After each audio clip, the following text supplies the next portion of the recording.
వెనకాల నుంచున్నారు ఆయన ప్రభుత్వం. మనకి అలాంటి ప్రభుత్వం కావాలా లేకపోతే స్వార్థపూరితమైన ప్రభుత్వం కావాలా మీరే ఆలోచించుకోవాలి. అందువల్ల మీరు దాని ప్రకారంగా ఆలోచించుకొని మీరే ఇన్ఛార్జ్ మరియు కాబోయే అభ్యర్థి దీపికా గారికి, మా పార్లమెంట్ ఇన్ఛార్జ్ శాంతమక్క గారికి, ఈ యొక్క పంచాయతీ మా నియోజకవర్గ నాయకురాలు మధుమతి గారికి, వేదిక మీద ఉన్న పెద్దలందరికీ శిరస్సు వంచి, అలాగే చౌలూరు పంచాయతీ 4 విలేజ్ నుంచి వచ్చినటువంటి పంచాయతీ ప్రజలందరికీ కూడా శిరస్సు వంచి నా యొక్క ధన్యవాదాలు తెలియజేసుకుంటున్నా. ఈ సందర్భంగా ఈరోజు మన గ్రామాలకే తెచ్చాం, మీ ఇంటి ముందుకే తెచ్చాం. ఈరోజు గ్రామ సచివాలయాలు ఏర్పాటు చేశాం, రైతులకు రైతు భరోసా కేంద్రాలు ఏర్పాటు చేశాం, ఆరోగ్య కేంద్రాలు ఏర్పాటు చేశాం.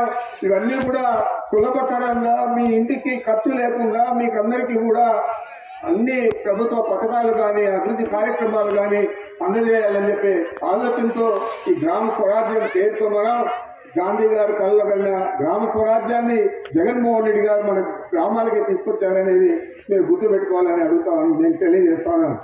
ఈరోజు మనకు సచివాలయాలు ఉన్నాయి కాబట్టి వాలంటరీ వ్యవస్థ ద్వారా మనం ఇచ్చే పెన్షన్ 1వ తేదీనే అది పండుగ రోజు ఉన్నా కదా, ఒక రోజు సెలవు ఉన్నా కదా, ఏది కూడా చూడకుండా సెలవైనా పండుగ రోజు అయినా ఏదైనా కూడా 1వ తేదీ వస్తే ఆ రోజు తెల్లవారుజామునే మన ఇంట్లో వచ్చి తలుపు తట్టి అర్హులైన వారికి అందరికీ పెన్షన్లు ఇచ్చే పరిస్థితి ఈరోజు జగన్మోహన్ రెడ్డి గారు కల్పించారా లేదా అనేది మీరు వేరేట్ చేసుకోవాలని చెప్పి మీకు కోరుకుంటా ఉన్నాను. మరి అదేవిధంగా అన్ని కార్యక్రమాలు కూడా ఎన్నికల ముందు చెప్పినవన్నీ కూడా ఈరోజు 99.5% మనం అమలు చేశాం.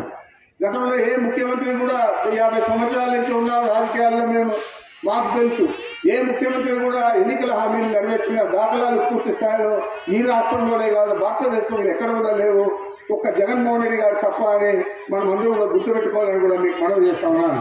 ఈరోజు జగన్మోహన్ రెడ్డి గారు చెప్పినవన్నీ చేశారు.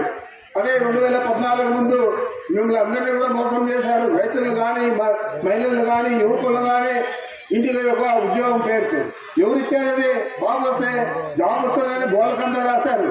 అంటే మోసపూరితంగా ఇవన్నీ కూడా చేశారు 2014లో. ఈసారి 2024లో కూడా చేయబోతా ఉన్నారు. ఈ సంవత్సరంలో కూడా జగన్మోహన్ రెడ్డి గారు ఏది చెప్పాడో అది 5 సంవత్సరాలు చేశాడు, మీకంతా కూడా తెలుసు.